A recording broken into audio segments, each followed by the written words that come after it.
ডিসেম্বরকে ধরে জাতীয় নির্বাচনের প্রস্তুতি নেওয়া হচ্ছে বলে জানিয়েছেন নির্বাচন কমিশনার সানাউল্লাহ। ইউএনডিপি সহ বিভিন্ন উন্নয়ন সহযোগীর সাথে বৈঠক শেষে ব্রিফিংয়ে এই কথা জানিয়েছেন তিনি। এই বিষয়ে আরও জানবো, সহকর্মী ফারজানা আক্তার খোঁজ খবর রাখছেন। ফারজানা, বৈঠকের পর যে ব্রিফিংটি হচ্ছিল আমরা কিছুক্ষণ শুনেছি নির্বাচন কমিশনারের কথা। ব্রিফিংয়ে তিনি কি বলেছেন বিস্তারিত জানাবেন।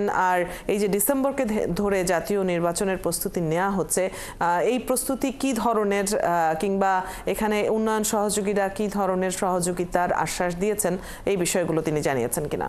আগের খবরগুলোতে আমরা যেমনটি বলছিলাম যে ইউএনডিপি সহ 18টি উন্নয়ন সহযোগী দেশের সঙ্গে নির্বাচন কমিশন বৈঠকে বসেছিল প্রধান নির্বাচন কমিশনার নেতৃত্বে, এবং 11টায় শুরু হওয়া বৈঠক প্রায় 2 ঘন্টা ব্যাপী চলে এবং বৈঠকের পর ব্রিফিং করেছে। এবং ব্রিফিংয়ে নির্বাচন কমিশনার আবুল ফজল মোহাম্মদ সানাউল্লাহ যেমনটি বলেছেন যে নির্বাচন কমিশন ডিসেম্বরকে ধরে নির্বাচনের প্রস্তুতি নিচ্ছে। অর্থাৎ আগেও কিন্তু নির্বাচন কমিশন বলেছিল যে প্রধান উপদেষ্টা নির্বাচনের যে টাইমলাইন বলেছিলেন সেটি ধরে আগাচ্ছে, এবং আজকে কিন্তু নির্বাচন কমিশন বললেন যে ডিসেম্বরকে ধরে নির্বাচনের প্রস্তুতি নেওয়া হচ্ছে। এবং এই নির্বাচন নিয়েও কিন্তু উন্নয়ন সহযোগী দেশগুলোর সঙ্গে ইসির আলোচনা হয়েছে, এবং উন্নয়ন সহযোগী দেশগুলোর প্রতিনিধিরা নির্বাচন কমিশনের কাছ থেকে জানতে চেয়েছিল যে আসলে এই স্থানীয় সরকার নির্বাচন এবং জাতীয় নির্বাচন একসাথে করা সম্ভব কিনা। ইসি তাদেরকে বলেছে, নির্বাচন কমিশন তাদেরকে যেমনটি বলেছে যে স্থানীয় সরকারের সব নির্বাচন এবং জাতীয় নির্বাচন একসাথে করা সম্ভব নয়, এবং নির্বাচন কমিশন কিন্তু এই মুহূর্তে জাতীয় নির্বাচনকে প্রাধান্য দিচ্ছে। এবং সেই যেহেতু প্রধান উপদেষ্টা দুটি টাইমলাইন বলেছিল যে ডিসেম্বর এবং জুন, সেই ক্ষেত্রে নির্বাচন কমিশন ডিসেম্বরকে ধরেই কিন্তু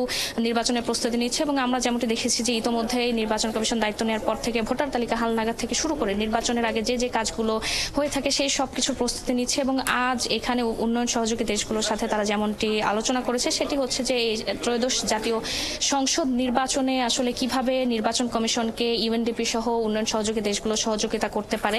সেক্ষেত্রে যে প্রযুক্তিগত সহায়তা, নারী ভোটারের উপস্থিতি বাড়ানো, তরুণদের উপস্থিতি বাড়ানো, এই সব ক্ষেত্রে এবং প্রযুক্তিগত সহযোগিতাও কিন্তু তারা চেয়েছে। এবং নির্বাচন কমিশন এখন পর্যন্ত কি কাজ করেছে সেটি কিন্তু এই উন্নয়ন সহযোগী দেশগুলোর কাছে নির্বাচন কমিশন তুলে ধরেছে। এবং নির্বাচন কমিশন তাদেরকে যেমনটি জানিয়েছে ভোটার তালিকা হালনাগাদ আসলে জুন পর্যন্ত চলতে পারে। এবং আমরা সাংবাদিকরা যখন প্রশ্ন করেছিলাম যে আসলে জাতীয় নির্বাচনের আগে স্থানীয় সরকার নির্বাচন সম্ভব কিনা, তখন নির্বাচন কমিশনার আবুল ফজল মোহাম্মদ সানাউল্লাহ যেমনটি বলেছেন যে আসলে স্থানীয় সরকার নির্বাচন যে 5 স্তরে হয়ে থাকে সবগুলো স্তর যদি করতে যায় তাহলে কঠিন হবে, কেননা প্রতিটি স্তরে স্থানীয় সরকার নির্বাচন করতে গেলে কমপক্ষে 1 বছরের মতো সময় লাগবে, এবং সেক্ষেত্রে কিন্তু জাতীয় নির্বাচনের জন্য সেটি কঠিন হতে পারে।